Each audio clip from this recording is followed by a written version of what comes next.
नमस्कार साथियों, aspirant IAS पर एक बार पुनः आपका स्वागत है। अंडरस्टैंड योर एनसीईआरटी की इस हमारी सीरीज में आज हम कक्षा 10 के भूगोल विषय की एनसीईआरटी के बारे में जानने का प्रयास करेंगे। इसकी पिछली जो सीरीज थी उसमें हमने कक्षा 9 की भूगोल विषय की एनसीईआरटी, जो कि समकालीन भारत पार्ट 1 के नाम से है, उसका समस्त एक विश्लेषणात्मक अध्ययन कर लिया है, जिसकी प्लेलिस्ट बनी है हमारे चैनल पर, जिसे आप जाकर उसे कक्षा 9 की भूगोल विषय की एनसीईआरटी को देख सकते हैं। आज के हमारे इस वीडियो में कक्षा 10 की एनसीईआरटी की शुरुआत हो रही है, जिसमें आज हम पहला चैप्टर देखेंगे और इसी क्रम में हम आगे की कक्षाओं की भी एनसीईआरटी देखेंगे। तो कक्षा 10 के भूगोल विषय की एनसीईआरटी समकालीन भारत के पार्ट 2 में आपका स्वागत है। तो आइए चलते हैं अपने चैप्टर की ओर और देखते हैं कि इस पुस्तक में जो कि कक्षा 10 के पाठ्यक्रम के लिए निर्धारित की गई है, उसमें कौन कौन से चैप्टर का समावेश किया गया है। और ज्ञात रहे कि यह एनसीईआरटी हमारे यूपीएससी सिविल सर्विसेज तथा स्टेट पीसीएस एग्जामिनेशन के लिए अत्यधिक आवश्यक है। खासतौर पर जो भूगोल विषय की एनसीईआरटी होती है वह इन्हीं चार कक्षाओं, कक्षा 9, कक्षा 10 और 11 और 12 की जो एनसीईआरटी भूगोल विषय में चलती हैं, उन्हीं से समस्त प्रश्नों जो है वो लिए जाते हैं। तो यदि इन चार कक्षाओं की भूगोल विषय की एनसीईआरटी आप लोगों ने अच्छे से अध्ययन कर लिया तो भूगोल विषय की ओर से आप यूपीएससी सिविल सर्विसेज एग्जाम के लिए निश्चिंत रहिए, क्योंकि इन्हीं चारों पुस्तकों से जो है वो हमारा भूगोल का एक विस्तृत बेस बनता है। तो आइए अपने चैप्टर की ओर चलते हैं। भूगोल विषय की जो ये कक्षा 10 की एनसीईआरटी है, उसमें हम जो चैप्टर देखेंगे आज का, हमारा यह पहला चैप्टर है संसाधन एवं विकास। उसके बाद वन्य एवं वन्य जीव संसाधन है। इसके पश्चात जल संसाधन, कृषि, खनिज तथा ऊर्जा संसाधन, विनिर्माण उद्योग, राष्ट्रीय अर्थव्यवस्था की जीवन रेखा। बेसिकली हम लोग देखते हैं कि जो समकालीन जो भारत की कक्षा 9 की एनसीईआरटी थी भूगोल विषय की, उसमें भारत के भौतिक प्रदेशों, भारत की भौतिक संरचना, भारत की भौतिक स्थिति इत्यादि के बारे में गहनता से बताया गया था। और जो ये पार्ट 2 है कक्षा 10 के में जो पाठ्यक्रम में सम्मिलित है, उसमें भारत की जो भौगोलिक अर्थव्यवस्था यानी कि आर्थिक भूगोल जो है, भूगोल का जो आर्थिक पक्ष है, उसको सम्मिलित किया गया है। तो आज का हमारा चैप्टर होगा पहला संसाधन एवं विकास। तो आइए अपने चैप्टर की ओर चलते हैं और समझने का प्रयास करते हैं संसाधन एवं विकास। संसाधन एवं विकास, इस चैप्टर को हम शुरू करते हैं। क्या आप उन वस्तुओं का नाम बता सकते हैं जो गांवों और शहरों में हमारे जीवन को आराम पहुंचाते हैं? ऐसी वस्तुओं की एक सूची तैयार करें और उनको बनाने में प्रयोग होने वाले पदार्थों का नाम बताइए। यह मुख्य रूप से ऐसी वस्तुओं के बारे में बोल रहा है जो कि संसाधन होते हैं।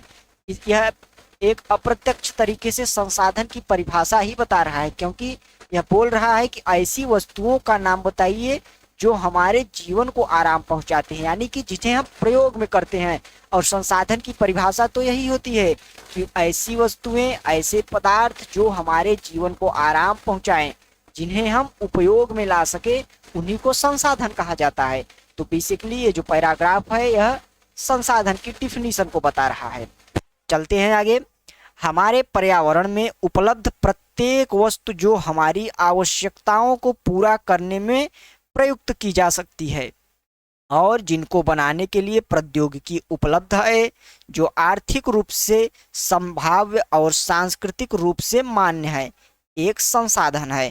जैसा कि हमने बताया कि वे वस्तुएं जो हमें आराम पहुंचाएं, जो हमारी दैनिक क्रियाओं को आसान बनाएं तथा जो बनाने योग्य हो, यानी कि ऐसी वस्तुएं ना हो जिन्हें हम सिर्फ कल्पना कर सके, ऐसी वस्तुएं हो जो साकार हो सके, जो हमारे सामने लाई सके और वह आर्थिक और सांस्कृतिक रूप से सुलभ हों, ऐसी वस्तुओं को संसाधन कहा जाता है। हमारे पर्यावरण में उपलब्ध वस्तुओं की रूपांतरण प्रक्रिया प्रकृति, प्रौद्योगिकी और संस्थाओं के परस्पर अंतर संबंध से निहित है। किसी भी जो वस्तु है उसका जो रूपांतरण, यानी कि कोई भी वस्तु, यहाँ पर रूपांतरण से हमारा मतलब है कोई भी वस्तु जो होगी वो उसमें रूप परिवर्तित ही किया जाएगा, क्योंकि कोई भी नई वस्तु जब बनेगी तो वह विभिन्न छोटी छोटी वस्तुओं से मिलकर ही बनेगी। तो एक तरीके से उसका रूप परिवर्तन ही हुआ, उसका सृजन नहीं हुआ।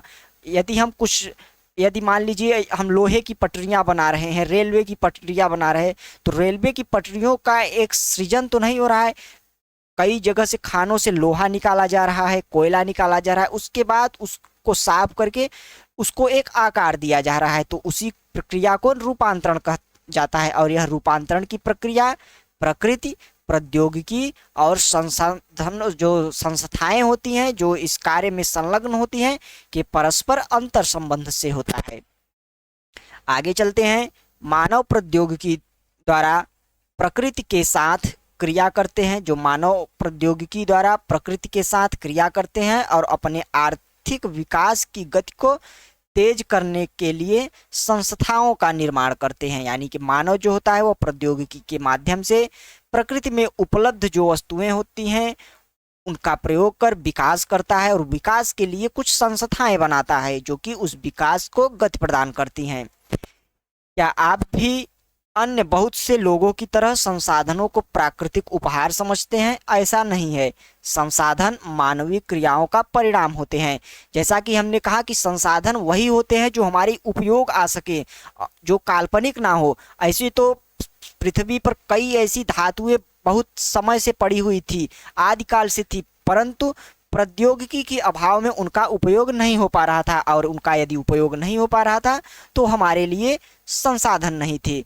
परंतु जैसे ही प्रौद्योगिकी का विकास हुआ और उनका उपयोग प्रारंभ हुआ, वो हमारे लिए संसाधन बन गई। तो वही बात इस पैराग्राफ में समझाई जा रही है कि संसाधन जो होते हैं वह मानवीय क्रियाओं का फल होते हैं, एक तरीके से रिजल्ट, परिणाम होते हैं। मानव स्वयं संसाधनों का महत्वपूर्ण हिस्सा है। वे पर्यावरण में पाए जाने वाले पदार्थों को संसाधनों में परिवर्तित करते हैं तथा उन्हें प्रयोग करते हैं। इन संसाधनों का वर्गीकरण निम्न प्रकार से किया जा सकता है। जैसे कि मानव जो होता है, आप लोगों ने हमेशा सुना होगा ह्यूमन रिसोर्स के बारे में, डेमोग्राफिक डिविडेंड के बारे में। तो ये बेसिकली वही चीज़ है कि मानव अपने आप में ही भी एक रिसोर्स है, क्योंकि मानव एक दूसरे मानव के लिए या स्वयं के लिए भी हितकर होता है या स्वयं की सुविधाओं के लिए कुछ कार्य करता है और अपने जीवन को आसान बनाता है, तो वह भी संसाधन ही हुआ। संसाधनों का वर्गीकरण हम देख लेते हैं कि कैसे कैसे संसाधनों का वर्गीकरण किया जाता है और वह वर्गीकरण किन आधारों पर किया जाता है। तो सर्वप्रथम हम देखते हैं कि उत्पत्ति के आधार पर संसाधन होते हैं जैव और अजैव, यानी कि जो उत्पत्ति का आधार होता है उस आधार पर संसाधनों के प्रकार जैव और अजैव होते हैं। उसके बाद दूसरा हम देखते हैं समाप्यता के आधार पर दो प्रकार के संसाधन होते हैं, नवीकरणीय योग्य और अनवीकरणीय योग्य। इन संसाधनों को अभी आगे हम अच्छे से समझेंगे, अभी इनके नाम और इनके आधार जानने का प्रयास करते हैं। तो सर्वप्रथम हमने देखा कि उत्पत्ति के आधार पर जैव संसाधन और अजैव संसाधन, जबकि समाप्यता के आधार पर नवीकरणीय योग्य संसाधन और अनवीकरणीय योग्य संसाधन। और तीसरा आधार है हमारा स्वामित्व के आधार पर। तो स्वामित्व के आधार पर व्यक्तिगत संसाधन, सामुदायिक संसाधन, राष्ट्रीय और अंतर्राष्ट्रीय संसाधन।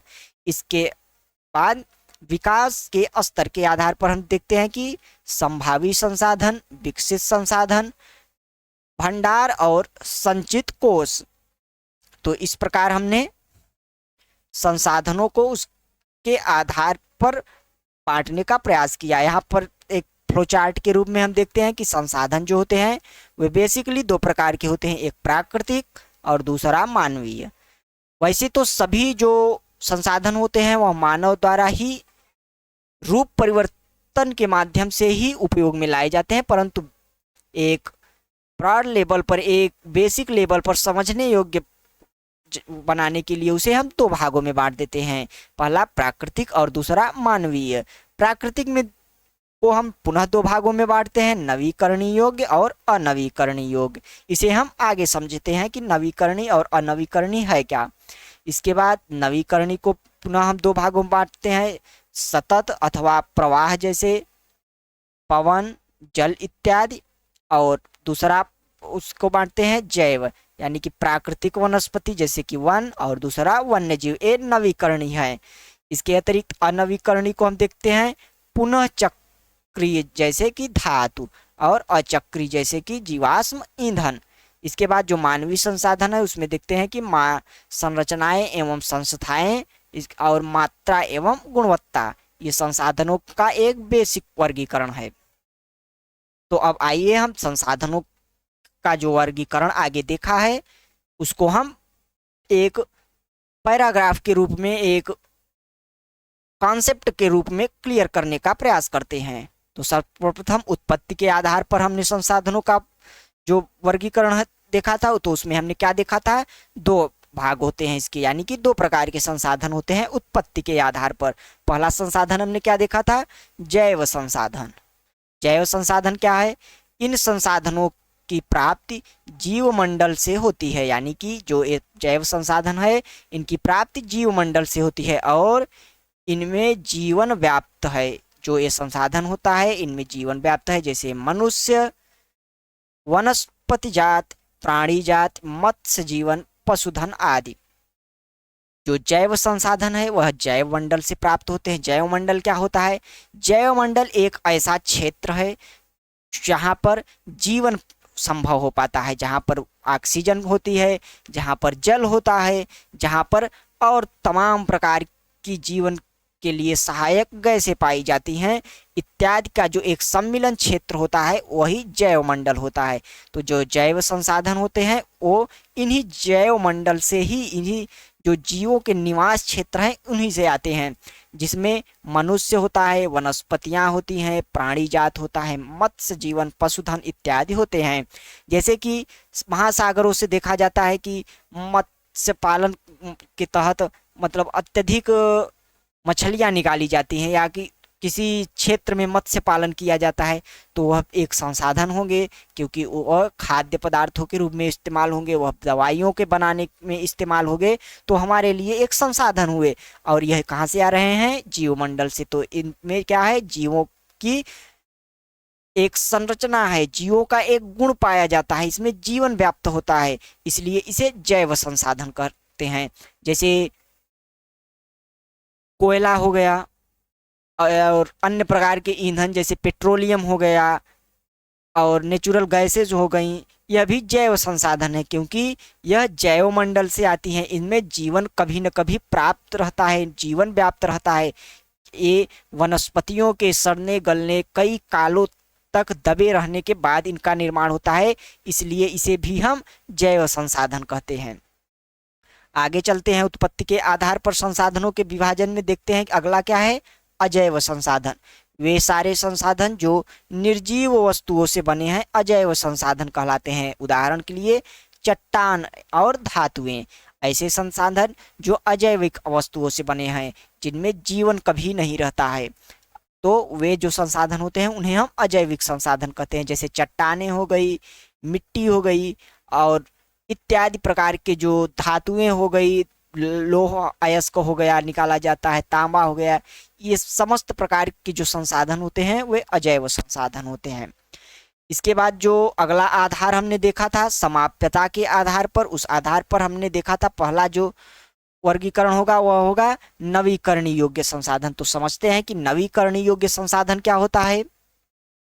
वे संसाधन जिन्हें भौतिक, रासायनिक या यांत्रिक प्रक्रियाओं द्वारा नवीकृत या पुनः उत्पन्न किया जा सकता है, उन्हें नवीकरणीय योग्य अथवा पुनः पूर्ति योग्य संसाधन कहा जाता है। इस पैराग्राफ में हमने क्या समझा कि वे संसाधन जिन्हें भौतिक या रासायनिक या यांत्रिक प्रक्रिया के द्वारा, यानी कि किसी भी प्रक्रिया के द्वारा पुनः प्राप्त किया जा सके, यानी कि उनका उपयोग पुनः किया जा सके, एक खत्म होने के बाद दूसरा स्वतः रूप में तैयार हो, उसे हम नवीकरणीय योग्य संसाधन या पुनः पूर्ति योग्य संसाधन कहते हैं। उदाहरण के लिए जैसे सौर ऊर्जा। सौर ऊर्जा हम देखते हैं कि जो कभी न समाप्त होने वाली ऊर्जा है, वह सूर्य से निरंतर हमें प्राप्त होती है, तो वह एक नवीकरणीय ऊर्जा हुई। अगला है पवन ऊर्जा। हवा हमेशा चलती रहती है, कुछ हवाओं का उपयोग करने के बाद अगली हवा हमारे लिए तैयार रहती है, तो इसलिए यह भी एक नवीकरणीय संसाधन हुआ। इसके अलावा जल हो गया, वन हो गया, वन्य जीवन हो गया, यह सभी नवीकरणीय संसाधन के अंतर्गत आते हैं। इन संसाधनों को सतत अथवा प्रवाह संसाधनों में विभाजित किया जाता है। अब चलते हैं जो समाप्यता के आधार पर जो हमारा अगला प्रकार था, वह था अनवीकरणीय योग्य संसाधन। तो देखते हैं कि अनवीकरणीय योग्य संसाधन क्या होते हैं। इन संसाधनों का विकास एक लंबे भूवैज्ञानिक अंतराल में होता है। खनिज और जीवाश्म ईंधन इस प्रकार के संसाधनों के उदाहरण हैं। ये जो संसाधन होते हैं, इनका जो विकास होता है वह काफ़ी लंबे समय में होता है। जैसे कि हमने बताया कि जैसे प्राकृतिक गैसें हो गई, और जो पेट्रोलियम पदार्थ होते हैं, यह काफ़ी समय तक ज़मीन में दबे रहने के कारण इनका जो रूप है वह परिवर्तित हो जाता है और यह इन बहुमूल्य पदार्थों के रूप में बदल जाते हैं। तो ऐसे जो संसाधन होते हैं वह हमारे पर्यावरण में, हमारे वायुमंडल में, जीवमंडल में सीमित मात्रा में पाए जाते हैं। तो इस प्रकार के संसाधनों को हम अनवीकरणीय, यानी कि एक बार खत्म हो जाने के बाद यह दोबारा नहीं आते। यदि हमने एक बार पेट्रोल को अपने वाहन में डलवा लिया और वह खत्म हो गया, तो दोबारा हमें वह नहीं मिलेगा, और उसके लिए हमें पुनः दूसरा पेट्रोल जो होता है, जो डीजल होता है, जो पेट्रोलियम पदार्थ होता है, वह लेना पड़ेगा। और इसी क्रम में जो भंडार होता है पूरे पृथ्वी के अंदर, वह धीरे धीरे खत्म होता चलता है, उसका नवीन निर्माण जो होता है वह नहीं होता है। तो इसलिए यह अनवीकरणीय योग्य संसाधन होते हैं। और इसमें कुछ संसाधन जैसे धातुएं पुनः चक्रीय, और कुछ संसाधन जैसे जीवाश्म ईंधन अचक्रीय हैं, वह एक बार के प्रयोग के साथ ही खत्म हो जाते हैं, जैसा कि हमने बताया। तो हमने नवीकरणीय और अनवीकरणीय संसाधनों को जान लिया। अब आगे चलते हैं।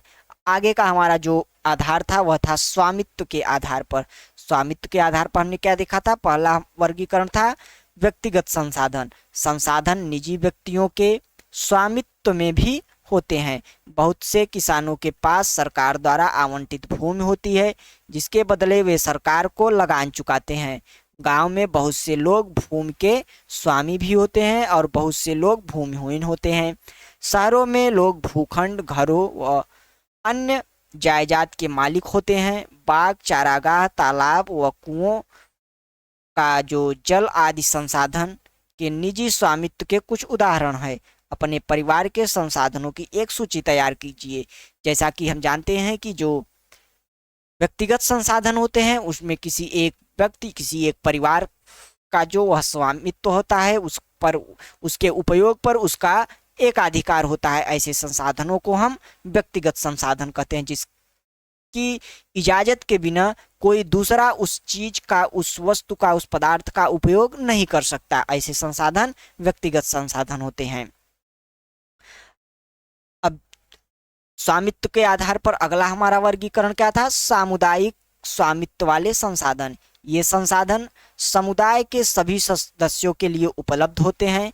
गांव की शामिलात भूमि जैसे कि चारण भूमि, श्मशान भूमि, तालाब इत्यादि, और नगरीय जो क्षेत्रों के सार्वजनिक पार्क, पिकनिक स्थल, खेल के मैदान, वहाँ रहने वाले सभी लोगों के लिए उपलब्ध होते हैं। तो जो स्वामित्व संसाधन है, जो सामुदायिक स्वामित्व के आधार पर जो संसाधन है, उसको हमने देखा कि यह किस प्रकार से समुदाय के प्रत्येक व्यक्ति के लिए खुले होते हैं। स्वामित्व के आधार पर अगला जो संसाधन है वह है राष्ट्रीय संसाधन। तकनीकी तौर पर देश में पाए जाने वाले सारे संसाधन राष्ट्रीय हैं। देश की सरकार को कानूनी अधिकार है कि वह व्यक्तिगत संसाधनों को भी जो आम जनता के हित में अधिग्रहित कर सकती है। आपने देखा होगा कि सड़कें, नहरें, रेल लाइनें व्यक्तिगत स्वामित्व वाले खेतों में बनी हुई हैं। शहरी विकास प्राधिकरण को सरकार ने भूमि अधिग्रहण का अधिकार दिया है। सारे खनिज पदार्थ, जल संसाधन व वन्य जीव राजनीतिक सीमाओं के अंदर सारी भूमि और पार समुद्री मील तथा महासागरीय क्षेत्र व इसमें पाए जाने वाले संसाधन राष्ट्रीय संपदा है। तो यह राष्ट्रीय संपदा का एक संपूर्ण विवरण है। इसमें बताया गया है कि व्यक्तिगत जो संपत्ति होती है उसे सामुदायिक हित के लिए सरकार उसका अधिग्रहण भी कर सकती है।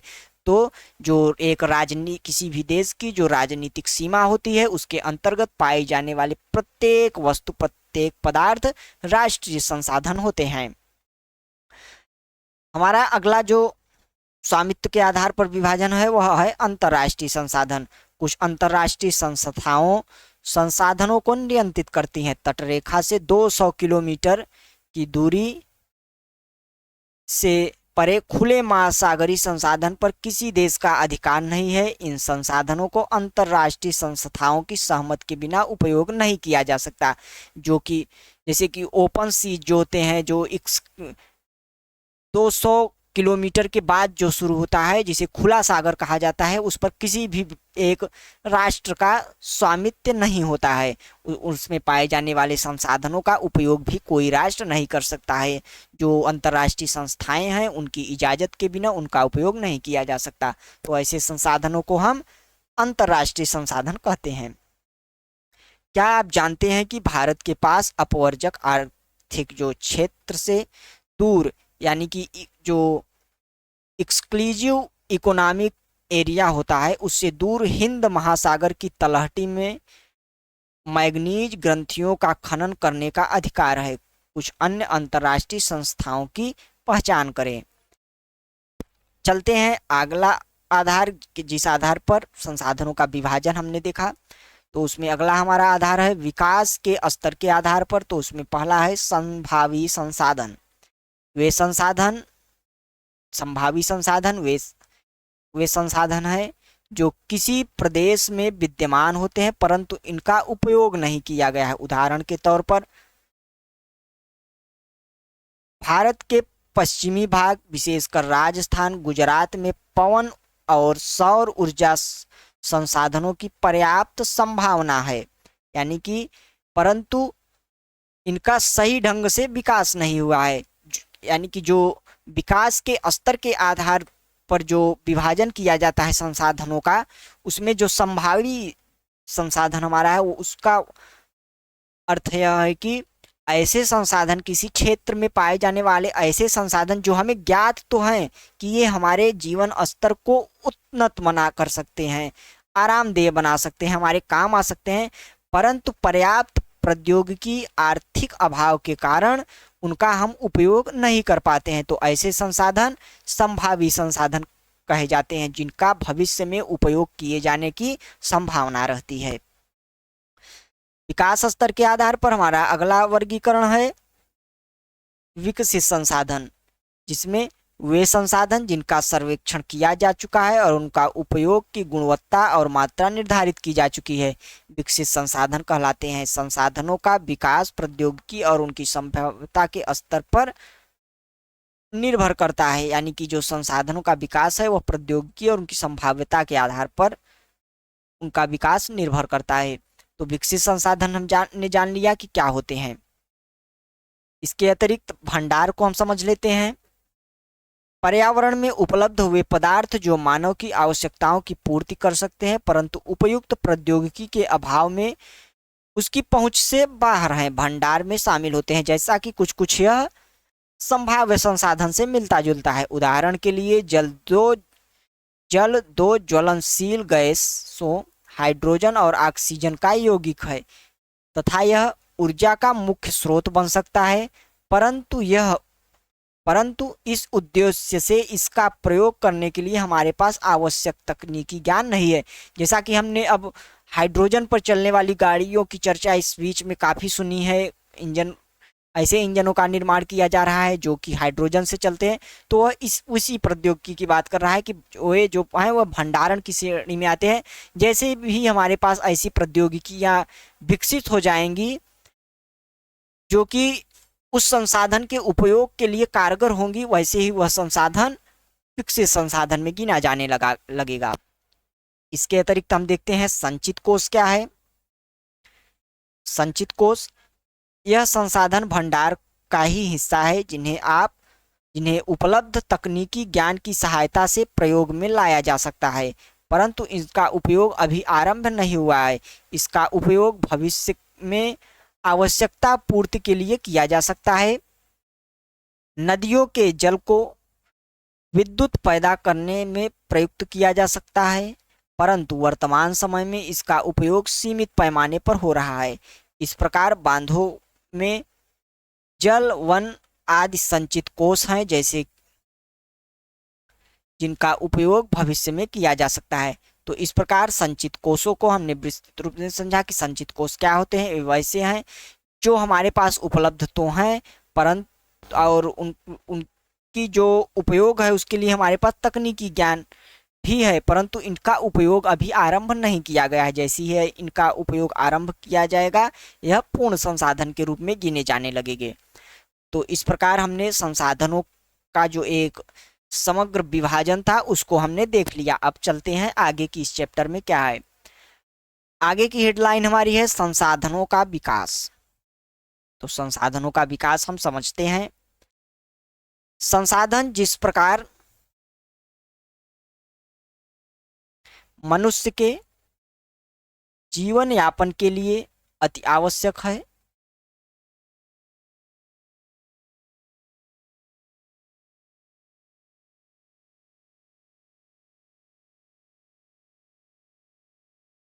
संसाधन जिस प्रकार मनुष्य के जीवन यापन के लिए अति आवश्यक है, उसी प्रकार जीवन की गुणवत्ता बनाए रखने के लिए भी महत्वपूर्ण है।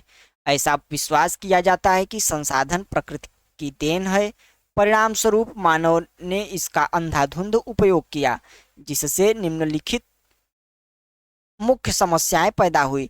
यानी कि जो संसाधन है उनके उपयोग से, अंधाधुंध उपयोग से क्या समस्याएं पैदा हुई उन्हें हम देखते हैं।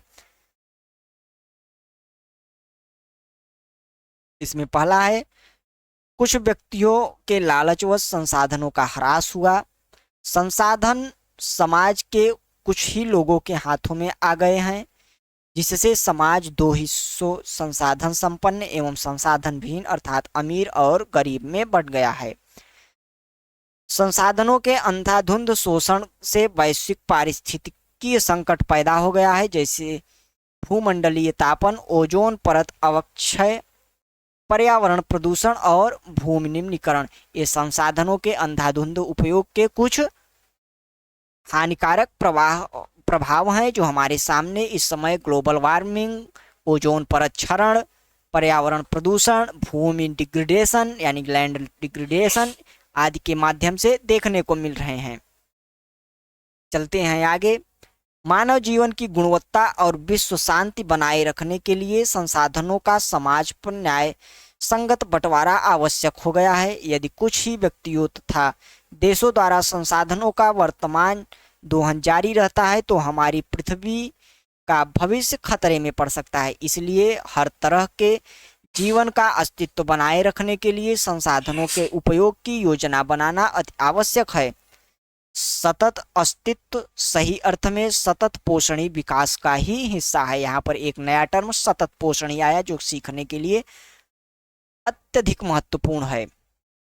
यह बताने की कोशिश कर रहा है कि जो संसाधन है उनका विकास जो है और उनका जो वितरण है वह दो हिस्सों में बंट गया है। कुछ लोगों के पास संसाधनों का अत्यधिक हिस्सा संकेंद्रित हो गया है और जबकि समाज का एक वर्ग जो है वह संसाधन विहीन रह गया है।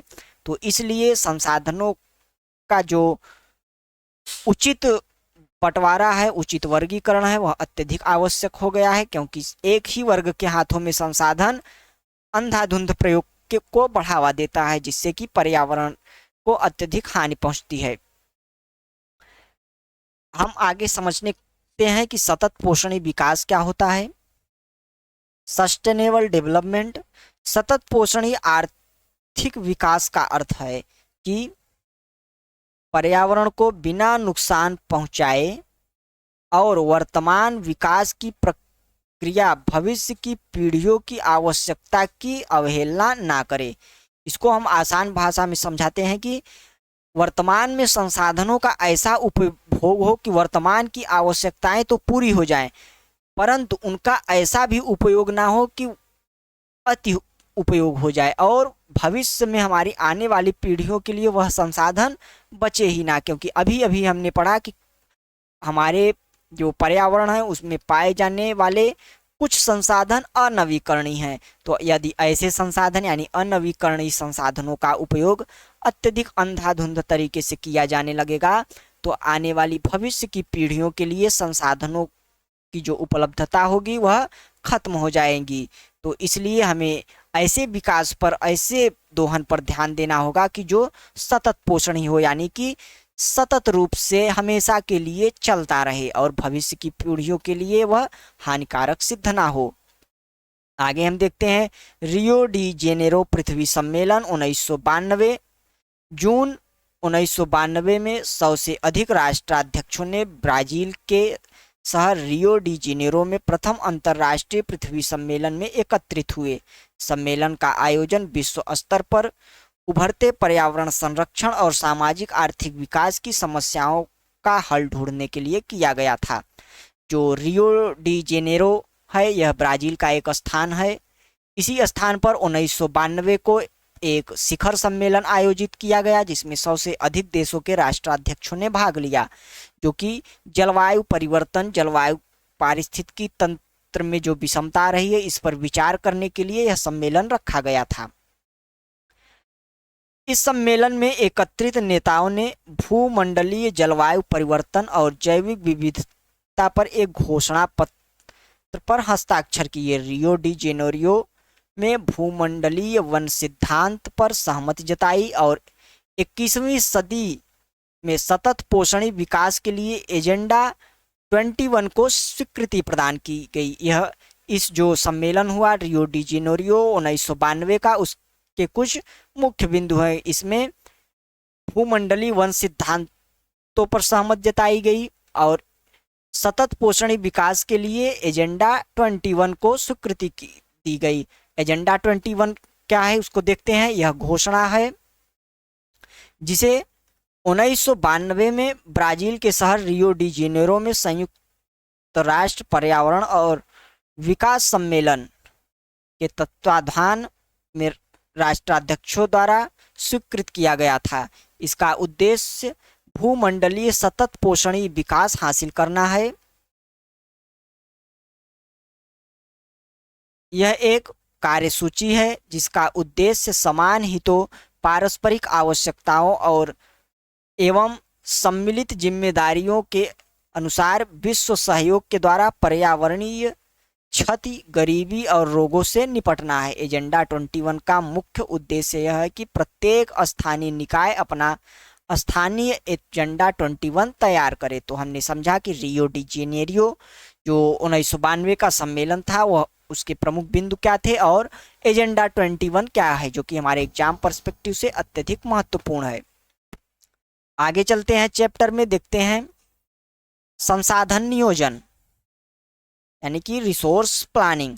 संसाधनों के विवेकपूर्ण उपयोग के लिए नियोजन एक सर्वमान्य रणनीति है। इसलिए भारत जैसे देश में जहां संसाधनों की उपलब्धता में बहुत अधिक विविधता है, यह और भी महत्वपूर्ण है। यहाँ ऐसे प्रदेश भी है जहाँ एक तरह से संसाधनों की प्रचुरता है परंतु दूसरे तरह के संसाधनों की कमी है। कुछ ऐसे प्रदेश भी हैं जो संसाधनों की उपलब्धता के संदर्भ में आत्मनिर्भर हैं और कुछ ऐसे भी प्रदेश हैं जहाँ महत्वपूर्ण संसाधनों की अत्यधिक कमी है। उदाहरण के लिए झारखंड, मध्य प्रदेश और छत्तीसगढ़ आदि प्रांतों में खनिजों और कोयले के प्रचुर भंडार हैं। अरुणाचल प्रदेश में जल संसाधन प्रचुर मात्रा में पाए जाते हैं परंतु मूल विकास की कमी है। राजस्थान में पवन और सौर ऊर्जा संसाधनों की बहुतायतता है लेकिन जल संसाधन की कमी है। लद्दाख का शीत मरुस्थल देश के अन्य भागों से अलग थलग पड़ता है। यह प्रदेश सांस्कृतिक विरासत का धनी है परंतु यहाँ जल आधारभूत अवसंरचना तथा कुछ महत्वपूर्ण खनिजों की कमी है। इसलिए राष्ट्रीय, प्रांतीय, प्रादेशिक और स्थानीय स्तर पर संतुलित संसाधन नियोजन की आवश्यकता है। तो संसाधन नियोजन इस पैराग्राफ में बहुत ही अच्छे तरीके से समझाया गया है। बेसिकली ये है, संसाधन नियोजन से हमारा तात्पर्य है कि एक ऐसी रणनीति अपनाई जाए, एक ऐसी पॉलिसी क्रिएट की जाए जो कि संसाधन आधिक्य वाले क्षेत्रों से संसाधन कमी वाले क्षेत्रों में समान विकास स्तर को अपनाया जाए। जैसे कि भारत संसाधनों की दृष्टि से अत्यधिक विविधतापूर्ण है। भारत में अत्यधिक प्रकार के खनिज पाए जाते हैं, अत्यधिक प्रकार के जो ईंधन होते हैं वह पाए जाते हैं, परंतु इनका जो वितरण है वह अत्यधिक असामान्य है। यानी कि कुछ ऐसे प्रदेश हैं जहाँ पर इनका वितरण अत्यधिक प्रचुर मात्रा में पाया जाता है, परंतु कुछ ऐसे भी प्रदेश हैं जहाँ पर यह न के बराबर है। तो हमें एक ऐसी नीति अपनानी होगी जो कि राष्ट्रीय स्तर पर होगी, प्रांतीय स्तर पर होगी और स्थानीय स्तर पर होगी, जो कि संसाधनों के नियोजन में सहायक हो, यानी कि संसाधनों के समान वितरण में सहायक हो। तो संसाधन नियोजन को हमने समझा। अब देखते हैं भारत में संसाधन नियोजन। संसाधन नियोजन एक जटिल प्रक्रिया है। इसमें निम्नलिखित सोपान है, यानी कि निम्नलिखित क्रम है। पहला क्रम है देश के विभिन्न प्रांतों में संसाधनों की पहचान कर उनकी तालिका बनाना। इस कार्य में क्षेत्रीय सर्वेक्षण, मानचित्र बनाना और संसाधनों का गुणात्मक एवं मात्रात्मक अनुमान लगाना व मापन करना है। अगला क्रम है संसाधन विकास योजनाएं लागू करने के लिए उपयुक्त प्रौद्योगिकी, कौशल और संस्थागत योजना ढांचा तैयार करना। और अगला क्रम है संसाधन विकास योजनाओं और राष्ट्रीय विकास योजनाओं में समन्वय स्थापित करना।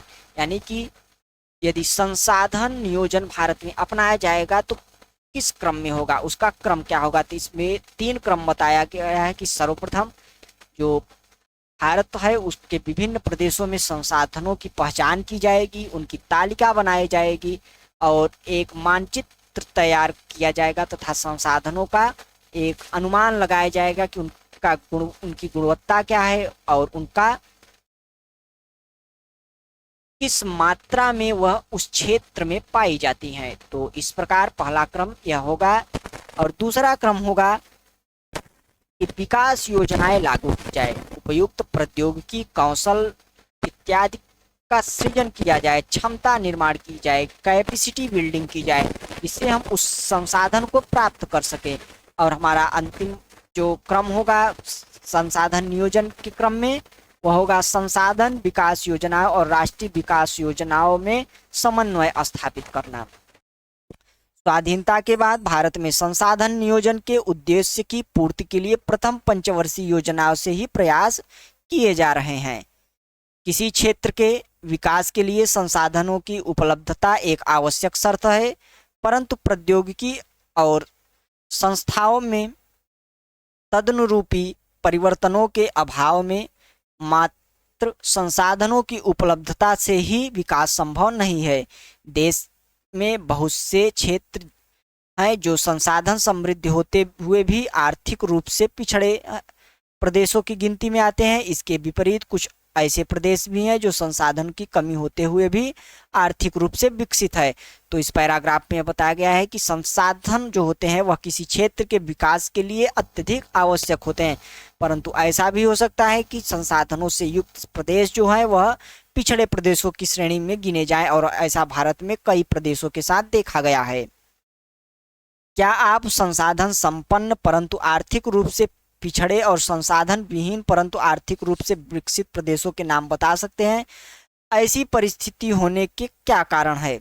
तो इस पर एक विचार कीजिए और इस जो एक सोचनीय विषय है कि ऐसे क्या कारण हो सकते हैं कि संसाधनों से युक्त एक समृद्ध प्रदेश आर्थिक रूप से पिछड़ा हुआ है। अब चलते हैं हम आगे। उपनिवेश का इतिहास हमें बताता है कि उपनिवेशों में संसाधन संपन्न प्रदेश विदेशी आक्रमणकारियों के लिए मुख्य आकर्षण रहे। उपनिवेशकारी देशों ने बेहतर प्रौद्योगिकी के सहारे उपनिवेशों के संसाधनों का शोषण किया तथा उन पर अपना आधिपत्य किया। अतः संसाधन किसी प्रदेश के विकास में तभी योगदान दे सकते हैं जब वहां उपर्युक्त प्रौद्योगिकी विकास और संस्थागत परिवर्तन किए जाए। जो अभी ये इस पैराग्राफ में जो एक प्रश्न किया गया आप लोगों से, उसका उत्तर हमें इस पैराग्राफ में मिल गया। आप यदि इसे ध्यान से पढ़ेंगे तो आप इसका उत्तर देने में सक्षम रहेंगे। यह पैराग्राफ बता रहा है कि जो औपनिवेशिक जो शक्तियां हमारे देश में आई, जो कि अंग्रेज, पुर्तगाल, डच इत्यादि, वे ऐसे क्षेत्रों में गए जो संसाधन संपन्न थे, जहां पर कई प्रकार के संसाधनों की प्रचुरता थी। वे अपने साथ प्रौद्योगिकी लाए, अपने साथ एक कौशल लाए जिसके माध्यम से वह संसाधनों को प्राप्त कर सके। तो इस प्रकार यह सिद्ध होता है कि किसी क्षेत्र में संसाधन का होना एक विकास की वजह नहीं बन सकता है, क्योंकि जब तक उस क्षेत्र में कौशल नहीं होगा, उस क्षेत्र में प्रौद्योगिकी नहीं होगी, तो उन संसाधनों का जो है वह उपयोग नहीं किया जा सकेगा। उपनिवेश के विभिन्न चरणों में भारत ने इन सब का अनुभव किया। अतः भारत के विकास सामान्यतः तथा संसाधन विकास लोगों के मुख्यतः संसाधनों की उपलब्धता पर ही आधारित नहीं था, बल्कि इसमें प्रौद्योगिकी, मानव संसाधन की गुणवत्ता और ऐतिहासिक अनुभव का भी योगदान रहा है। अब संसाधन के संरक्षण के बारे में हम जानने का प्रयास करते हैं।